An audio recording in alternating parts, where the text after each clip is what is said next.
क्या आपको लगता है कि आप हनुमान जी की लंका यात्रा की पूरी कहानी जानते हैं?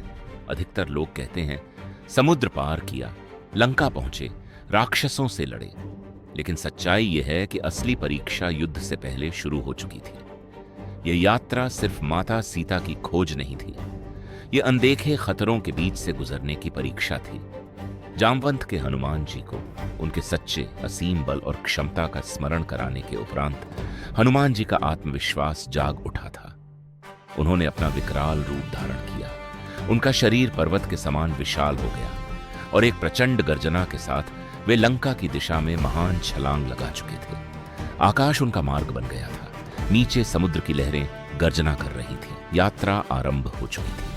अचानक समुद्र के बीच आकाश मार्ग में एक विशाल आकृति प्रकट हुई। वह थी सुरसा। उन्होंने कहा, देवताओं ने आज तुम्हें मेरा आहार ठहराया है। हनुमान जी ने विनम्र स्वर में उत्तर दिया, माता, मैं माता सीता की खोज में प्रभु कार्य से जा रहा हूं, लौटकर अवश्य उपस्थित होऊंगा। सुरसा नहीं मानी। उन्होंने अपना मुख फैलाया। हनुमान जी और विशाल हुए, सुरसा और विकराल हो गई।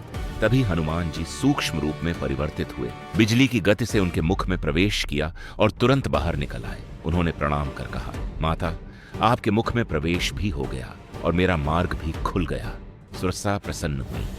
उन्होंने आशीर्वाद दिया, जाओ वानर वीर, तुम अपने कार्य में सफल हो। आगे बढ़ते समय हनुमान जी ने महसूस किया कि उनकी गति धीमी हो रही थी, मानो कोई अदृश्य शक्ति उन्हें रोक रही हो। समुद्र की गहराई में छिपी थी सिंहिका। सिंहिका की शक्ति थी, वह परछाई पकड़कर किसी की भी चाल रोक सकती थी। लेकिन अब उसका सामना परम शक्तिशाली हनुमान जी से हुआ।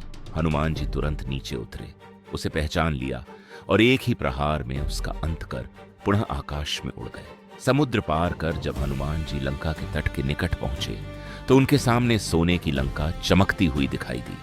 परंतु जैसे ही वे द्वार के समीप पहुंचे, उन्होंने देखा कि प्रवेश द्वार पर पहरा दे रही थी राक्षसी लंकिनी। उसने हंसकर कहा, आज तो भोजन स्वयं चलकर आया है। वह भाला लेकर आक्रमण करने बढ़ी। हनुमान जी ने हल्का सा प्रहार किया। लंकिनी भूमि पर गिर पड़ी। वह उठी और बोली, भविष्यवाणी थी, जिस दिन एक वानर मुझे पराजित करेगा, उसी दिन लंका के विनाश का समय निकट होगा। हनुमान जी बिना रुके आगे बढ़ गए और इस प्रकार हनुमान जी लंका के अंदर पहुंचे। और अब आगे कैसे हनुमान जी ने पूरी लंका को अग्नि में बदल दिया और कैसे कांप उठी रावण की सोने की नगरी। यह जानने के लिए हमारे चैनल को अभी सब्सक्राइब करें, क्योंकि असली युद्ध अब शुरू होने वाला है। जय श्री राम।